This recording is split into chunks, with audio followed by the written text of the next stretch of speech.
Rádio Universitária Paulo Freire apresenta Arqueologia em Evidência, um programa do Departamento de Arqueologia da Universidade Federal de Pernambuco.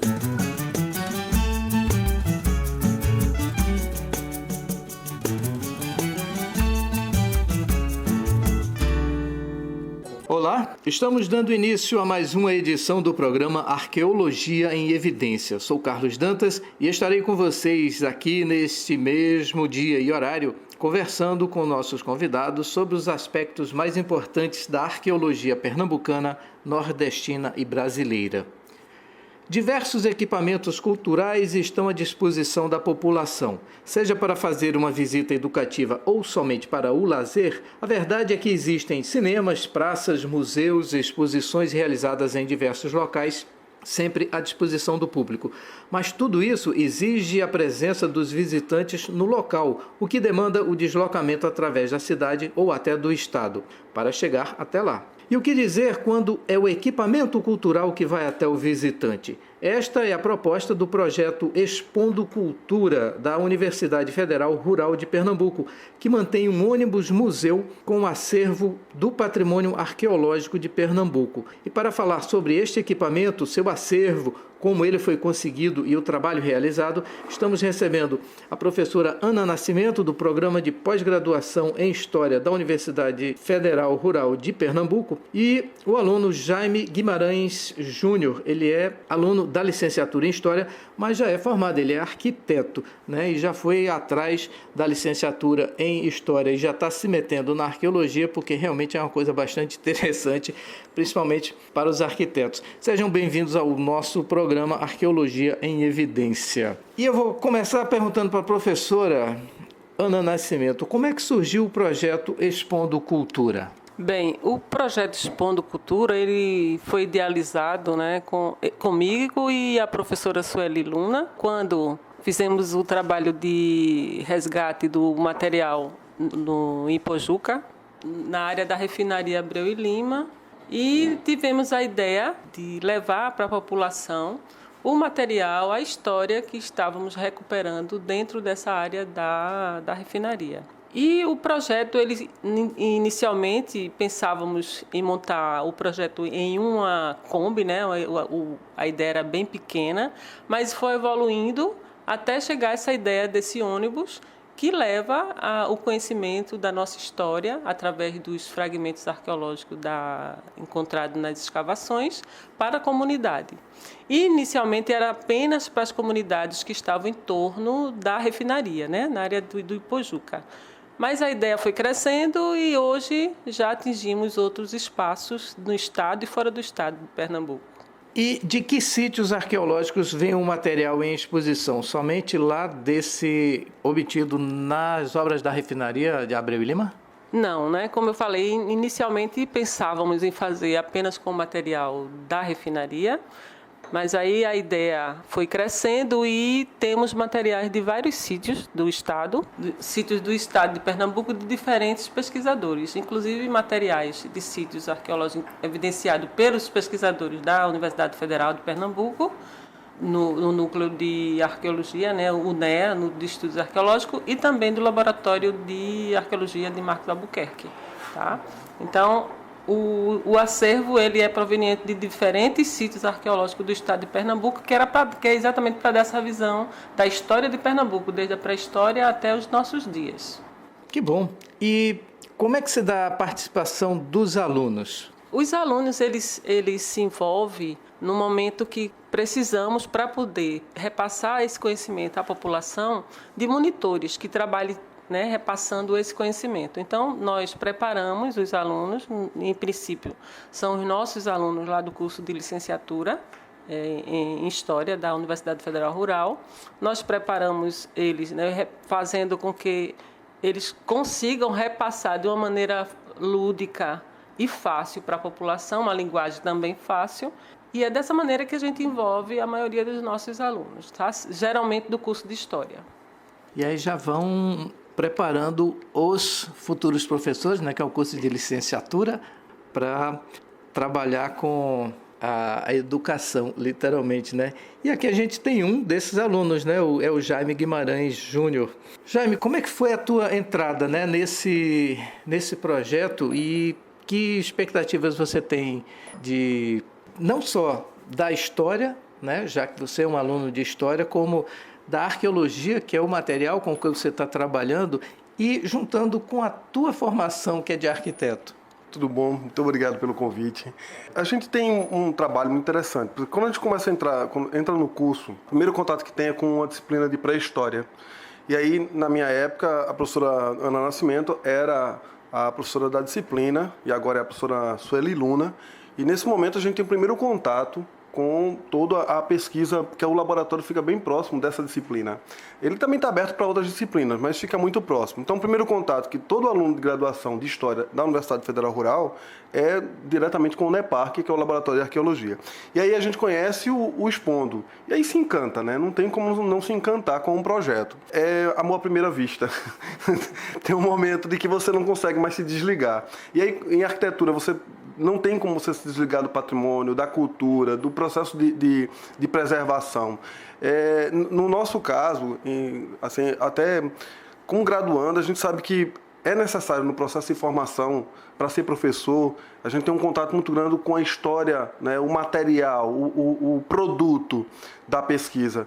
E assim, o Expondo é o momento que você consegue ter o contato direto com esse material arqueológico e o contato direto com os alunos também. Então, assim, é um estágio já desde o primeiro período. O primeiro contato que você tem com alunos de todas as idades, né? A gente atendeu EJA, pessoas com 65, 70 anos. A gente atendeu crianças de 6, 5, 7 anos. E assim, uma experiência única. Não tem como você fazer isso num estágio, mesmo um estágio obrigatório do curso. Então, o projeto ele já andou, né, além de Pernambuco, e acredito que estamos numa cota de mais de 70 mil pessoas que foram atingidas, né? Então, acho que é um público muito razoavelmente grande para essas pessoas que não têm acesso aí a museu. Então, a ideia do projeto é essa, levar esse conhecimento, já que as pessoas não podem ir ao museu, não é? A gente levar esse museu para a comunidade conhecer um pouco, né, da nossa história. E aí a gente tem conseguido aproximar muito, sabe, a população do seu pertencimento, o pertencimento do seu patrimônio, que é o objetivo nosso, né? Então, quando as pessoas entram no ônibus, saem encantadas de saber que o Estado tem tanta riqueza que eles não conhecem, né? Então, acho que o projeto ele traz essa questão do pertencimento do patrimônio, né? A gente percebe isso quando as pessoas visitam. Agora, a visita ao ônibus é uma viagem, né, pela pré-história e pela história do Brasil. Não só daqui de Pernambuco, né, porque tem todas as outras implicações. Qual o objetivo dessa mostra? Assim, como é que ela essa curadoria, como é que ela é feita, esse trabalho? Como Jaime falou agora, tem alunos, né, de 8 a 80 anos, né? Obviamente são abordagens diferentes. Isso é feito previamente ou tem que ser no improviso, que a gente não sabe quem vão ser esses visitantes? Jaime, você está lá no ônibus recebendo as pessoas, né? A gente tem uma coisa interessante, o ônibus ele é adaptado, ele tem um elevador, você já consegue atender o pessoal com deficiência de mobilidade, né? Também temos alguns materiais para deficiência visual, né? O auditivo, a gente não conseguiu ainda monitoria para o auditivo, porque a gente precisa ter alguém com especialidade em Libras e é muito difícil encontrar um monitor que possa... A gente está até tentando conseguir. Uma outra coisa, você tem... os monitores, eles são... Acho que eu vou usar a palavra treinados, ou então formados, para poder tratar desde a criancinha de 8 anos até o adulto de 80. Não há uma diferença muito grande, porque o percurso ele é muito didático. Então, assim, o estudante, a gente tem um volume de informação. E ele assim, a linguagem que é colocada para o aluno de 8 anos é a mesma do 80 anos também. Só que a gente não usa muita linguagem técnica, ou ainda tecnicista. E a gente consegue colocar para eles a importância de cada peça, de cada material arqueológico encontrado. E aí o circuito todo ele é muito leve e gostoso de fazer, porque é muito visual. não consegue tocar nas peças, porque não dá para fazer isso, mas eles conseguem... eu vi, por exemplo, tem uma senhora que chegou e disse, esse vidrinho aqui de azul, eu acho que eu já usei esse remédio com a minha avó. E aí eles conseguem se conectar muito facilmente com as peças. É muito interessante. Eu acho que a professora Ana até pode complementar isso e como é fácil lidar visualmente com todo o material que está dentro do ônibus. Exatamente. O material arqueológico, ele atrai muito as pessoas. Então, as pessoas, como? Isso aqui é um raspador, né? Então a gente bota um raspador, né, do período pré-histórico. Logicamente, muitas peças nossas não são as peças originais, né? São réplicas, mas são réplicas muito boas que você nem percebe que são réplicas. E as pessoas que nunca viram, né? Muitas viram no livro, mas como a gente brinca, ao vivo e a cores, né? Você chegar a ver o material ao vivo e a cores, isso dá uma sensação boa. E a própria exposição, se não tiver um monitor, a pessoa consegue sair do ônibus com essa visão, porque a gente teve a preocupação de fazer uma linguagem simples, não é? Que as pessoas entendam. E também a sequência é bem nítida, que vem desde a nossa pré-história até alguma coisa de hoje, né? Do período colonial. E, no caso, hoje, o hoje nosso que a gente mostra é a refinaria, como aquele espaço que foi ocupado desde o período pré-colonial é ocupado hoje. Então, a pessoa consegue visualizar toda essa nossa história, tá? E aí, com os vestígios que foram cedidos pelos nossos colegas arqueólogos, isso facilitou muito a gente, né? De mostrar essa diversidade de material arqueológico que existe dentro do Estado. Okay? Só complementando, professora, o que eu esqueci de falar, inclusive, além das peças, nós temos imagens de vários momentos da história do nosso Nordeste, do Brasil. Então as pessoas conseguem relacionar. Você vê um cachimbo que foi encontrado, vê uma imagem que foi pintada por do século XVII e XVIII, em que as pessoas têm uma relação, então eu estou entendendo por que essa peça existia nessa imagem e como é que eles usavam. Então a gente consegue mostrar a peça encontrada mais as imagens. O ônibus é todo adesivado com várias imagens e é muito interessante. Tem um visual e lúdico muito bom. Além de quando o visitante sai do ônibus, né, que já entendeu um pouco da nossa pré-história, da nossa história, lá fora também tem alguns equipamentos que faz a relação da exposição com a nossa história. Então tem uns jogos, né, uns jogos de perguntas e respostas que estão relacionadas com o que se viu no ônibus. Isso aí a meninada gosta muito. Tem também os nossos dioramas, né? Nós temos um diorama representando uma aldeia indígena. Logicamente que a gente, né, dá toda aquela explicação que não necessariamente os nossos índios tinham aquela conformação de aldeia, mas a ideia que foi tirada dos livros dos visitantes, né, dos viajantes, nossos viajantes, e também um diorama de um engenho, onde, né, é muito divertido e eles aprendem se divertindo. Então o ônibus ele tem uma proposta que você entrou no espaço, você já está respirando a história.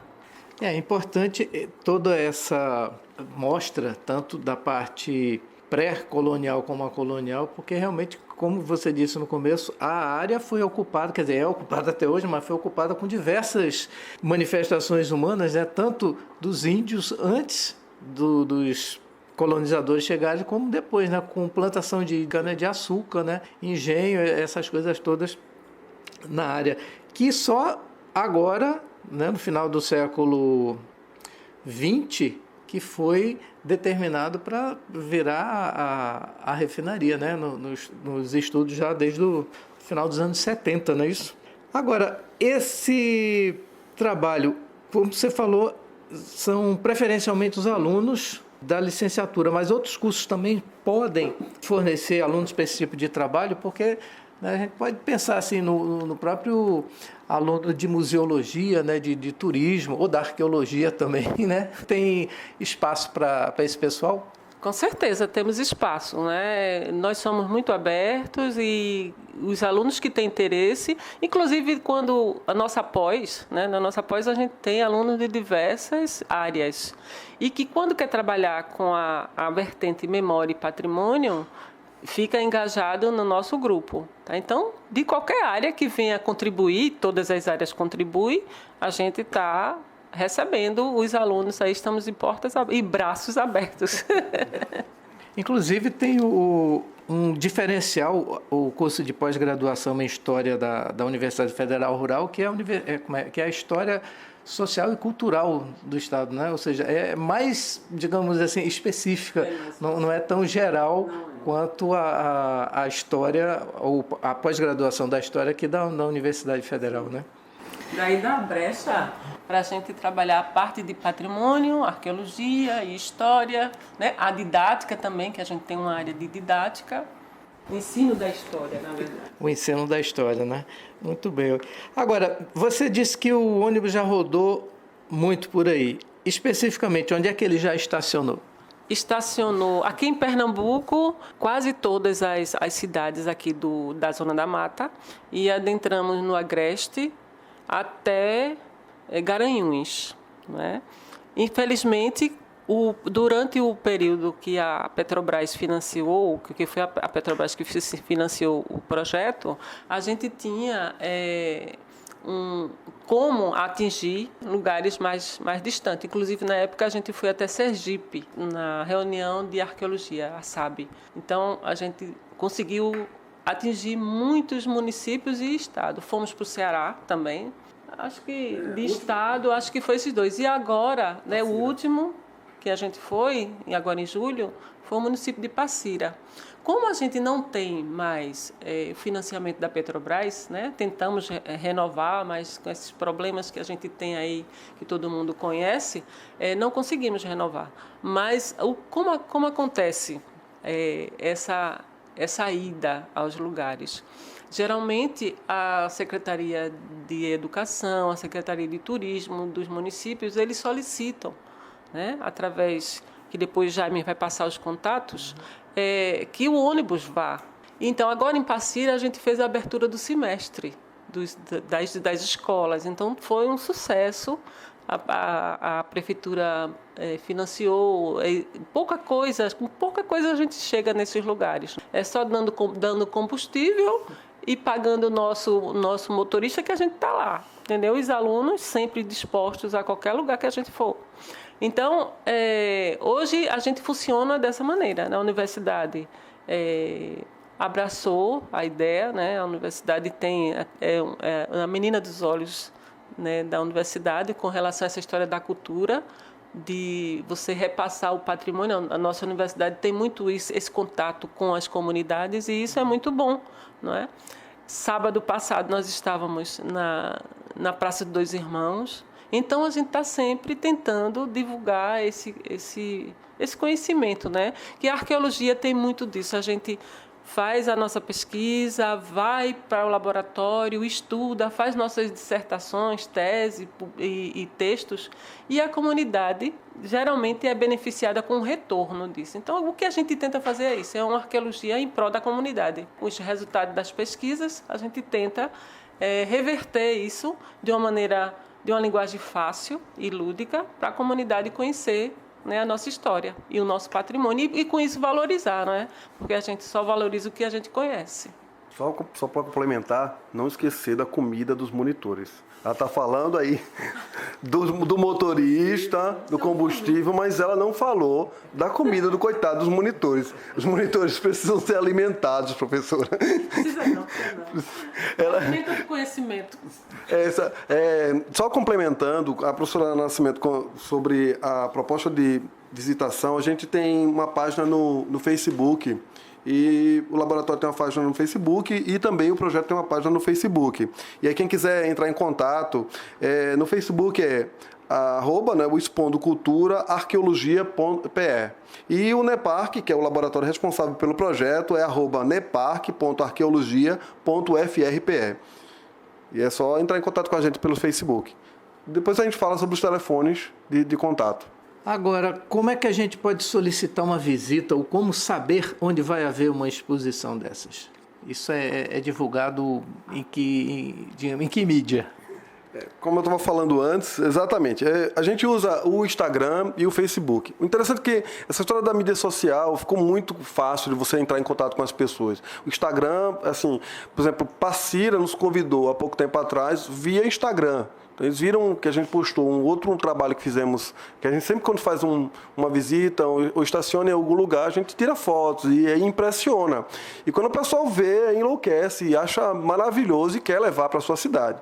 É evidente que tem um custo operacional que é impossível. Diante do que temos hoje um problema com a universidade, e a gente não tem dinheiro para praticamente nada, e a gente precisa de apoio de quem convida. Então, como a professora Ana Nascimento falou, a gente precisa de apoio para o combustível do ônibus e do outro micro-ônibus, porque o ônibus que vai com material no museu não carrega pessoas, é apenas um motorista. E a gente precisa de uma van de apoio, então também precisa de combustível e um outro motorista. A gente precisa também de água, né, para os monitores e uma alimentação. Se a gente passar o dia inteiro, que geralmente passa o dia inteiro, é o almoço, basicamente o almoço para os monitores.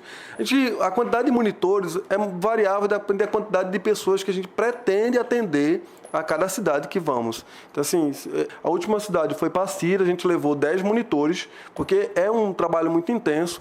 A gente atendeu quase, acho 900 alunos, se eu não estou enganado, o dia inteiro, foram 2 dias, e, assim, com chuva, muito complicado, mas assim, a gente estava lá e resolvemos. Tava um dilúvio aqui no Recife, na época, a gente conseguiu chegar, a gente conseguiu atender as crianças. Aí é complicado, porque você chega com 60 crianças ao mesmo tempo, a gente tem que fazer um trabalho inicial, aí acalmar as crianças, elas ficam loucas para entrar, então a gente acalma, divide o grupo em várias partes, para poder a gente ter um atendimento mais personalizado. E assim, tem o telefone da professora Ana Nascimento e o telefone da professora Sueli. Se vocês quiserem anotar, vou anotar. Professora Ana, o DDD 81 é 98801 5493.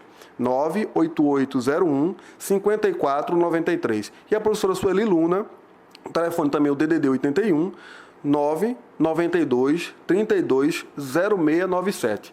992 32 0697. E aí tem o Instagram e o Facebook, é só colocar Expondo Cultura que vocês vão encontrar a gente lá. Agora, você falou aí que, por exemplo, vocês foram lá em Passira e obviamente, como já foi um convite, existem os alunos da rede lá que já são encaminhados para essa visitação.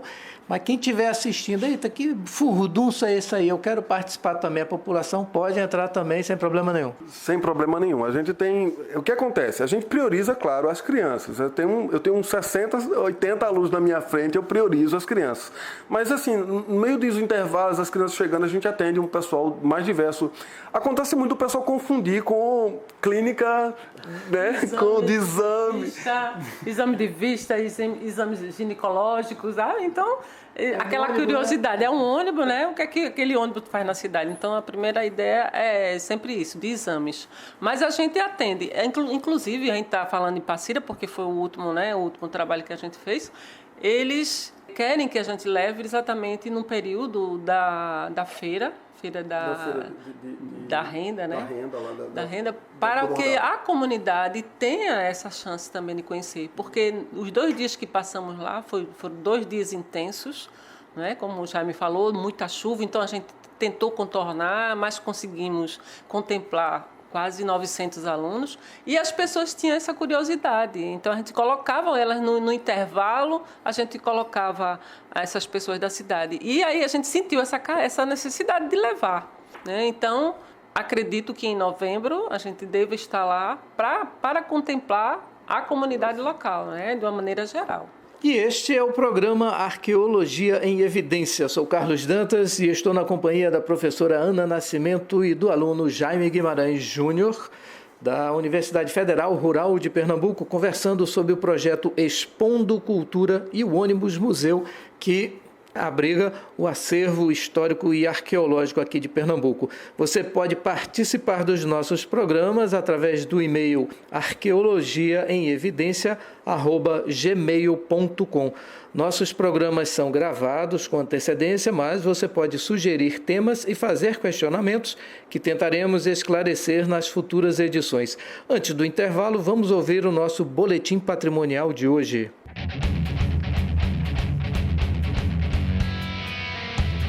Boletim Patrimonial.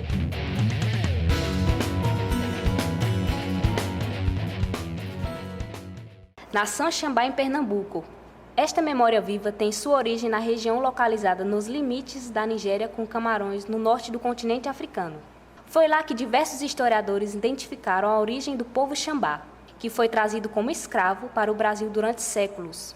No início da década de 1920, o babalorixá alagoano Arthur Rosedo Pereira, fugindo da repressão policial às casas de culto afro-brasileiros, deixa Maceió e passa a morar no Recife. Instalou-se no bairro de Água Fria, reiniciando suas atividades de zelador dos orixás, até que uma violenta repressão policial fecha a casa de Xambá em 1938 e manteve o terreiro com suas portas fechadas e os cultos religiosos proibidos. O terreiro segue com as práticas religiosas às escondidas até 1950, quando Mãe Bill reabre o terreiro. Após 54 anos dirigindo e mantendo as tradições e rituais da nação Xambá, Mãe Bill faleceu em janeiro de 1993. Após assumir a direção do terreiro em 2003, Pai Ivo criou o Memorial de Mãe Bill, espaço voltado para a difusão do conhecimento, iniciando uma intensa organização do acervo histórico e documentação da casa. Agora, toda a história foi reconhecida e consagrada como patrimônio pernambucano. Agora vamos fazer um pequeno intervalo. Daqui a pouco estaremos de volta com Arqueologia em Evidência. Até já!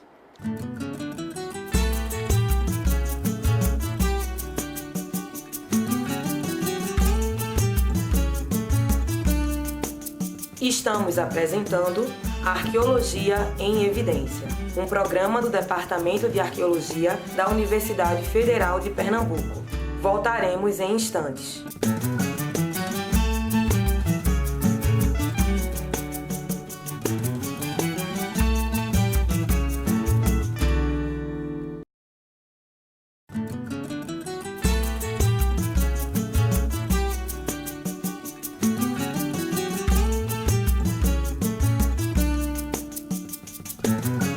Voltamos a apresentar Arqueologia em Evidência, um programa do Departamento de Arqueologia da Universidade Federal de Pernambuco.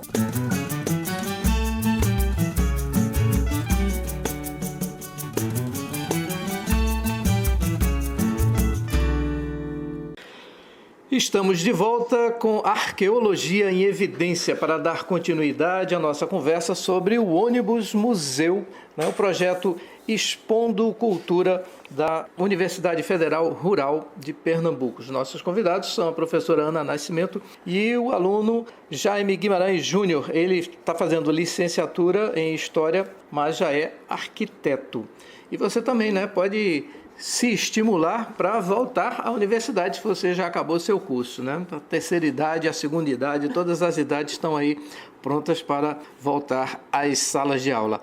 Mas antes de voltarmos à nossa conversa, vamos ouvir uma curiosidade.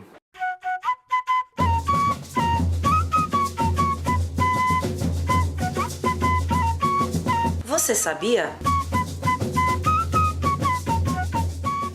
Você sabe por que a Ladeira da Misericórdia, no Alto da Sé, em Olinda, tem este nome? Apesar de muita gente pensar que o nome se deve ao grande esforço exigido para subir a mais íngreme ladeira da histórica cidade fundada por Duarte Coelho, a ladeira tem este nome, pois ali, no Alto da Sé, foi instalado o primeiro hospital do Brasil, vinculado à Santa Casa da Misericórdia em 1535. A Santa Casa de Olinda fechou em meados do século XIX e suas instalações foram cedidas à Ordem Beneditina, que assumiu a administração do local com as freiras alemãs que fundaram a Academia Santa Gertrudes em 1901.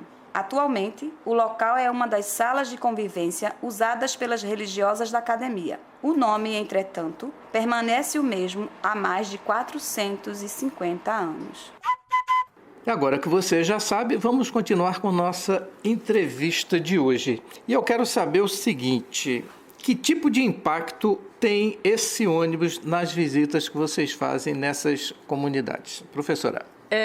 Nós acreditamos que é um grande impacto, Primeiro porque as pessoas começam a se identificar com o que vê no ônibus e começa a ter esse sentimento de pertencimento. Muitas vezes, quem está visitando o ônibus, quando vê algum material arqueológico, remete à sua história. Muitas pessoas trazem para nós materiais arqueológicos que estão guardados na sua casa e que ela diz, olha, meu avô tem isso aqui. Então a gente começa também na pesquisa, né? A gente começa a ter um retorno na questão da pesquisa da gente. Começa a entender também o que existe na região, né? Porque começa a chegar garrafas de grés, machadinhos do período pré-colonial. Então, para nós pesquisadores também é importante por isso, né? Que eles começam a entender a importância do que eles têm em casa. E as crianças, né? Eu lembro que a gente fez um trabalho e as crianças se envolveram de tal maneira que fizeram uma campanha e saíram procurando nas casas dos amigos o que tinha. E, de repente, a gente estava com um monte de material arqueológico, né, que foram trazidos de suas casas. E eles começaram a entender a importância daquele material. E aí, nesse momento, a gente começa a explicar para ele a importância do patrimônio, que não se deve ter isso em casa, né, guardado em casa, se deve procurar um arqueólogo, uma instituição. Quando a gente faz o nosso trabalho de cidadania nesse momento, né? Então, eu acho que é isso, sabe? Esse papel que a gente está espalhando pelo Estado, fora do Estado, nas populações. Acho que a gente consegue atingir com as populações essa ideia de preservação e provavelmente preservar o nosso, né, o nosso patrimônio de uma maneira geral. Tem um complemento que sempre acontece muito dessa história do pertencimento. Quando a gente faz um trabalho com os alunos e eles reconhecem nas comunidades indígenas uma ligação mais forte. Então, assim, o fragmento de panela de argila, fica muito mais próximo, né? Eles, por exemplo, entendem que aquela panela que faz a feijoada, ela está ligada diretamente a uma comunidade indígena que viveu há muito mais tempo aqui. Então, assim, não foi o colonizador que trouxe a panela para cá, ela já estava aqui e a gente ainda continua utilizando. Essa conexão com o passado, que é um passado que não morreu numa pré-história lá atrás, ela tem um significado e uma permanência hoje. Eles conseguem, por exemplo, verificar que tudo que eles fazem hoje tem uma ligação com tudo isso. Então, o pertencimento e a relação familiar e próxima com as comunidades indígenas, ela é aguçada. Eles conseguem perceber que não estão fora disso tudo. Então, assim, quando você tem uma ligação mais forte com a comunidade indígena, você até protege, porque você transforma ela em família, em parente, e aí isso aí fica muito mais latente no olhar dele, na fala deles. Algumas comunidades, por exemplo, quando a gente fala de alunos de EJA, por exemplo, as senhoras de 60, 70 anos, e que elas veem na panela de barro toda uma história da vida delas, né, da família delas. E aí vê que essa relação da panela de barro está ligada diretamente a comunidades que já estavam aqui há mais de 2000 anos. Então, assim, elas se sentem muito felizes. É uma conexão muito boa, gostosa, porque eles falam, poxa, que bom, né, que isso é muito mais antigo do que eu imaginava. Isso aí é importante porque nós, além de levar as pessoas ao ônibus, antes dessa questão nas escolas, nós fazemos um trabalho lá dentro da escola com as turmas de diversos períodos, e fazemos oficinas mostrando, por exemplo, como é que se fazia a pintura rupestre, como se fazia a cerâmica, qual a utilização disso, quem fazia, como se produzia os instrumentos líticos. Então, eles começam a entender todo o processo de fabricação, de utilização e como aquilo perdurou até hoje para a gente. E depois disso, depois que eles fazem essas produções, a gente faz exposições, né, do resultado da atividade que eles fizeram. E, por fim, a gente leva um ônibus. Quando ele chega no ônibus, ele entende, né, que o que a gente falou na sala de aula está ali materializado com os instrumentos. E aí é um complemento muito bom com essa questão do hoje. Como o Jaime falou, a gente fez um projeto com o EJA, que geralmente não se faz. Foi um trabalho com a Pró-Reitoria de Extensão.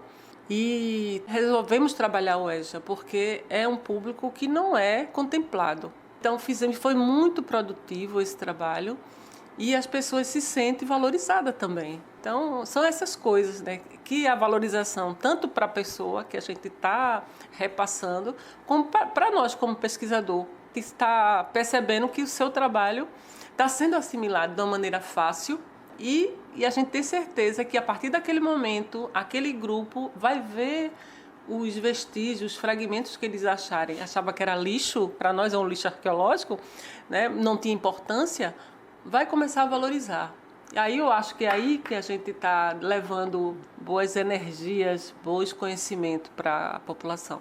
Agora, infelizmente, a gente tem que tratar desse assunto também. Como é que se dá a manutenção de um projeto deste, que obviamente não é barato, tem um equipamento tecnológico aí de grande elaboração, numa época em que a educação e a cultura são tão desvalorizados e em que a economia vai mal. Como você já disse aí, a Petrobras era uma financiadora e já se retirou. Quais são as propostas ou o diagnóstico, né, o prognóstico, no caso, para isso acontecer? Porque, infelizmente, a gente vê que a tendência é isso ficar cada vez mais difícil, né? Infelizmente, né? A gente está numa situação no país que saúde, educação e pesquisa, não é? Está muito além do segundo plano. Mas, assim, o projeto, ele é adaptável. Como ele é adaptável, a gente tenta inseri-lo nos projetos que fazemos paralelo. Por exemplo, nós estamos trabalhando agora lá no Pilar. Todo o projeto de arqueologia precisa dessa parte da educação patrimonial. Então, sempre a gente reserva uma parte do financiamento para o Expondo Cultura. Então, internamente, a gente não altera tanto o layout do ônibus, mas externamente a gente faz uma adaptação ao projeto que a gente está trabalhando. E com isso a gente vem mantendo a nossa exposição. Tá? Fora isso, nós mesmos, né, professores que trabalhamos no ônibus, os nossos monitores também se dão e a gente vai mantendo a universidade na medida do possível, né? Agora a gente não sabe como vai ser, mas a equipe, que é uma equipe que acredita no projeto, a equipe do NEPARC, né, Núcleo de Ensino e Pesquisa Arqueológica da Rural, acredita no projeto e a gente faz o possível para mantê-lo. Tá? Enquanto a gente tiver algum projeto, a gente vai tirando parte, sempre no projeto tem a parte, e o museu, o Expondo Cultura, ele vai acompanhando a gente onde a gente pode levá-lo. Tá? Então, essa é a tendência, né? Eu acredito que durante muito tempo, enquanto a gente tiver algum projeto para fazer, né? Trabalhar.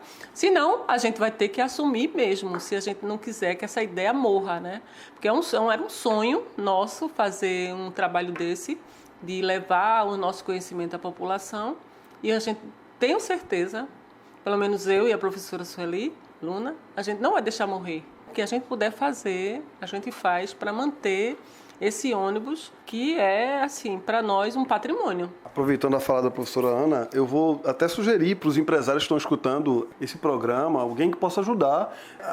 Você pode até, desde adotar o ônibus, né, por 1 ano, 2 anos, né, quantos anos você quiser, adotar, e a gente pode verificar se pode adesivar parte do ônibus com a marca da empresa. Isso é bom sentar para conversar. Mas, assim, basicamente a gente precisa de muita ajuda para combustível, por exemplo, sabe, ajuda com o motorista. Pequenas doações podem ser feitas diretamente via telefone da professora. Quem começou agora, quiser anotar o telefone dela de novo, a professora Ana Nascimento é 98801-5493 e a professora Sueli Luna é o 992320697. Qualquer apoio é bem-vindo. A gente está de braços abertos e porta também. Porque a manutenção é muito alta, né? Porque tem toda a questão interna, iluminação, adesivagem, o próprio cuidado com o material arqueológico que a gente tem que ter na exposição, isso torna-se caro. E a própria manutenção do ônibus, que o ônibus não pode ficar parado. Para a gente, nós que somos pesquisadores, a manutenção é muito cara, mas para um empresário que queira ajudar, isso não sai tão caro.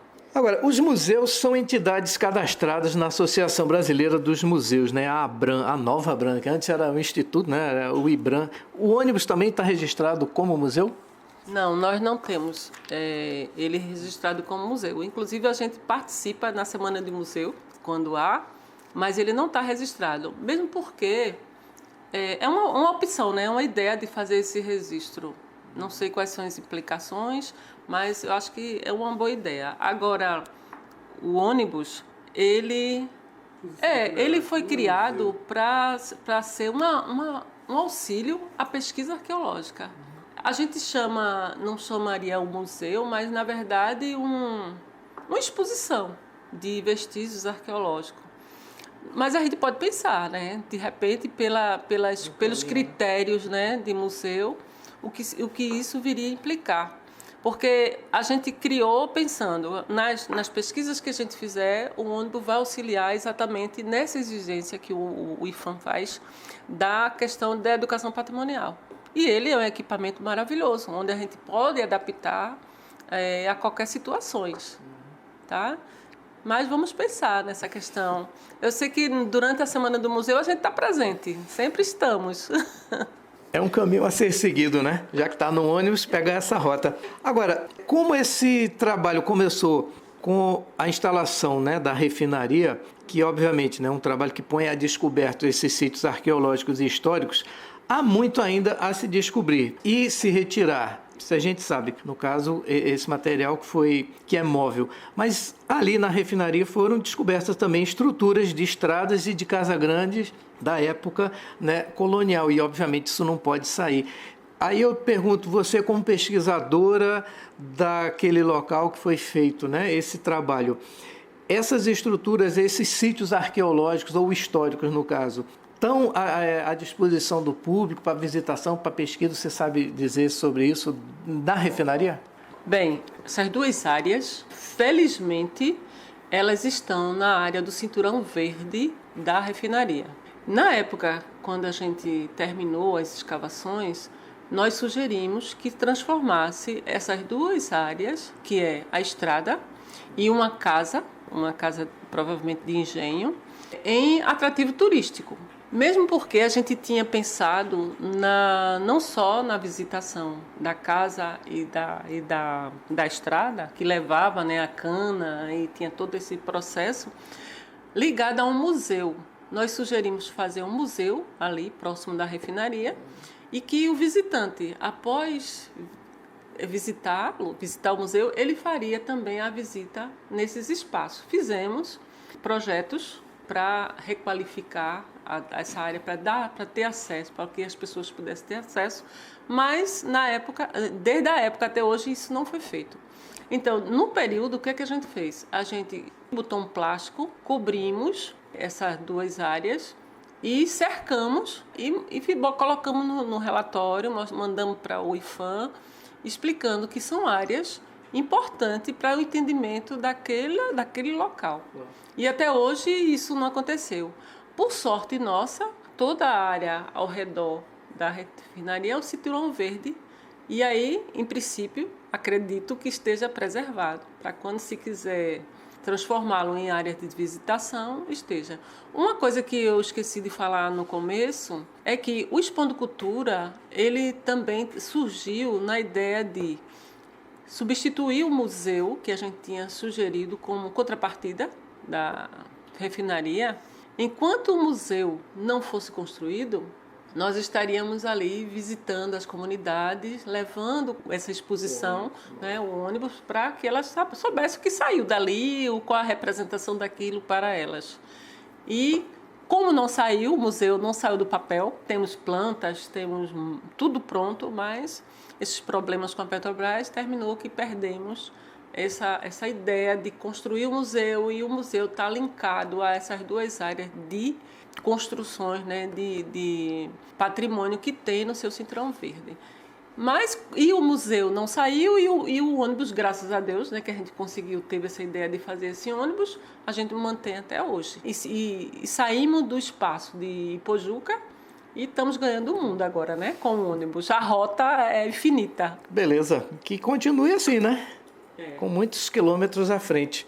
Agora, dificuldades, né, que a gente já falou de algumas delas, mas existem também possibilidades para o futuro que ainda podem surgir. O que a gente poderia destacar nisso? Já foi pensado na criação de um segundo ônibus, fazer uma frota? Não, frota não. A gente já está muito feliz com esse ônibus, sabe? E estamos tentando mantê-lo, não é? Porque, como eu já disse, né, é um patrimônio nosso, do nosso laboratório, da nossa universidade. Gostaria muito de ter uma frota, né? Cada dia o ônibus está em um lugar, um ônibus num lugar e outro no outro. Mas, infelizmente, para a gente manter esse já está dando muito trabalho, né? E, enquanto isso não acontece, a gente vai fazendo exposições itinerantes pelo mundo aí, pelo Brasil inteiro, com esse ônibus mesmo. Um só ônibus já é o suficiente para nós no momento, não é? Eu sugiro, então, para a Universidade Federal que faça um ônibus também, não é? Porque aí a Católica, que também trabalha com arqueologia e também, né, pudesse colocar um ônibus à disposição, né? Eu acho ótimo. E a gente pode ajudar com experiência. Né? Nossa experiência a gente pode ajudar. Quem quiser montar um ônibus, tá? Pode nos procurar que a gente informa tudo. O que é possível, o que não é e como é que vai acontecer. É importante, né, essas iniciativas para que não só o patrimônio recolhido ou a ser recolhido tenha uma utilização tanto de guarda como de educação, como a própria população tem acesso a isso, né? Você estava falando agora da frota, eu já estava pensando, né? Pô, podia botar o ônibus de vez em quando circulando pela, né, da Boa Vista ali, Agamenon Magalhães, pegando o povo. Seria um sonho. Seria um sonho. Vamos sonhar. Não, eu pensei nisso pelo seguinte, porque você estava falando das dificuldades, né? Ou seja, o seu momento hoje é em se preocupar como manter o ônibus e não necessariamente em criar novas opções para o futuro, né? Mas é uma realidade, claro, que a gente não pode deixar de ver, que é como ele vai poder funcionar em outros momentos, inclusive como você falou, que não esperava de receber acervo da própria população, né? Ou seja, de repente você recebe um habitante, vai lá, entrega para você uma coisa assim, poxa, isso aqui é novo, isso aqui nunca foi visto em lugar nenhum, isso aqui merece uma pesquisa, claro. Mesmo que ele esteja descontextualizado, né? Porque a gente da arqueologia sabe que um vaso, mesmo que ele esteja inteiro, ele está fora do lugar, está dentro da minha casa, não vai servir muito, mas pode dar boas indicações, não é isso? Sim, sim. Pode nos dar elementos para novas pesquisas. Tá? Então, essa parceria, essa troca de conhecimento, né, nossa com a população é super importante. Eu acho que o Expondo está fazendo o seu papel. Né? Eu acho que nós, da Universidade Federal Rural de Pernambuco, a gente consegue botar a cabecinha num travesseiro e dizer, realmente, eu sou um pesquisador, mas não sou aquele pesquisador só de laboratório, né? Eu faço meu trabalho, faço meus artigos, mas também eu transformo isso numa linguagem que a comunidade possa entender o que é que eu estou fazendo. E assim, eu gostaria de aqui agradecer a parceria da Universidade Federal de Pernambuco, né? Porque quando a gente chegou aqui no laboratório, tanto aqui do NEA e quanto do Laboratório de Arqueologia, mostrando a nossa proposta, né, pedindo o apoio do laboratório para ceder materiais para colocarmos no ônibus, porque a gente queria exatamente isso, queria mostrar o que os arqueólogos estão encontrando, o que as instituições estão encontrando, a gente teve todo o apoio. Para isso, eles cederam materiais para a gente fazer réplica ou não e contribuam com grande contribuição para nós, né? Apesar de a gente ter só na refinaria mais de 100 mil fragmentos, né, vestígios arqueológicos, a gente quis contemplar também os nossos colegas, né, arqueólogos, que têm suas pesquisas de anos e é interessante. Bom, e o nosso tempo está chegando ao final. Eu quero agradecer a presença dos nossos convidados e dar 1 minuto para as suas considerações finais. Professora Ana. Então, eu gostaria, como considerações finais, agradecer a iniciativa do laboratório, o LEDUP, pela essa iniciativa de estar divulgando as pesquisas, os trabalhos que nós vemos desenvolvendo aqui no Estado. E agradecer mais uma vez essa oportunidade de falar um pouco sobre Expondo Cultura, né, que eu acho que é a nossa cereja do bolo lá na Universidade Federal, no laboratório. Então, o núcleo de ensino e pesquisa arqueológica está muito lisonjeado pelo convite e espero que as pessoas, com essa palestra, com essa conversa, se sensibilize e ajude a gente a divulgar o nosso conhecimento, né, a nossa pesquisa. É isso, então. Obrigada. Obrigado, professora Ana. Jaime? Eu agradeço o convite ao LEDUP. Eu estou representando uma equipe enorme de alunos, de monitores que dá do laboratório. Somos em 20 aproximadamente, então estou representando todos eles, assim, muito lisonjeado em representá-los. Eu só queria passar também o e-mail lá do laboratório, arqueologia.frpe@gmail.com, arqueologia.frpe@gmail.com. E também acrescentar que, mesmo que você não consiga colocar o ônibus na sua cidade ou na sua escola, mas a gente tem oficinas que os alunos também podem fazer na sala de aula. Então, muitos pesquisadores, como a gente trabalha com licenciatura, tem muita gente fazendo um trabalho muito interessante. Então, tem pesquisas de BIA, de PIBIC, de PID, e assim, várias pesquisas que a gente pode colocar e expor, né, e até atuar na sala de aula. Se é um professor de história, quer levar uma coisa interessante, um outro formato de aula, a gente pode atuar também na tua sala de aula e ajudar muito com novas experiências, né, novas sugestões até de atividades. Não esqueça, a gente está no Instagram e no Facebook, né, Expondo Cultura Arqueologia PE e NEPARC Arqueologia.frpe. Muito obrigado pelo convite. Obrigado vocês. E para encerrar o nosso programa, trazemos um número musical. Vamos a ele. No ano de 1957, o engenheiro Jaime Lubianca compôs uma homenagem à sua cidade natal, a capital do estado do Rio Grande do Sul, Porto Alegre. Esta cidade, que foi fundada por imigrantes vindos dos Açores, teve sua primeira denominação de Porto dos Casais. A nostalgia dos primeiros tempos daquela cidade e de seus fundadores foi gravada por Silvio Caldas em 1957 e por Elis Regina em 1975. Agora, na voz de Silvio Caldas, Porto dos Casais é patrimônio em 7 notas. Patrimônio em 7 notas.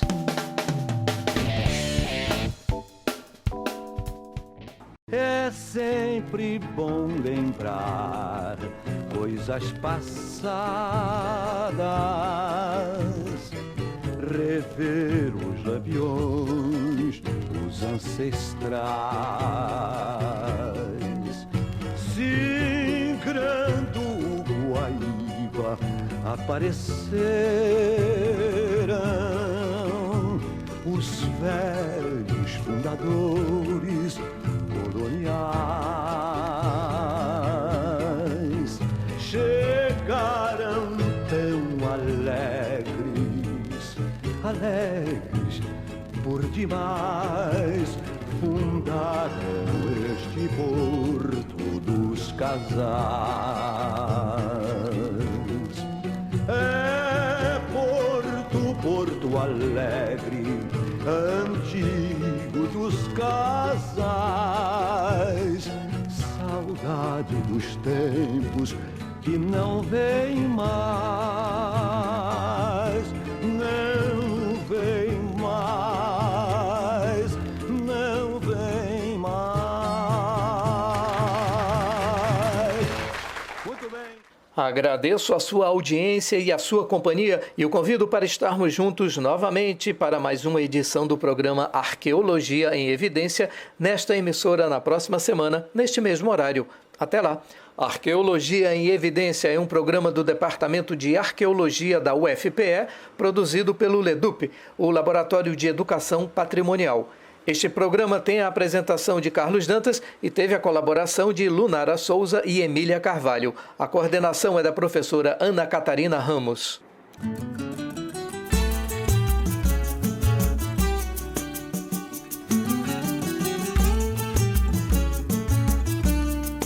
A Rádio Universitária Paulo Freire acabou de apresentar Arqueologia em Evidência, um programa do Departamento de Arqueologia da Universidade Federal de Pernambuco. Na próxima semana, voltaremos com mais uma edição do programa que faz você ficar por dentro da arqueologia do Nordeste brasileiro.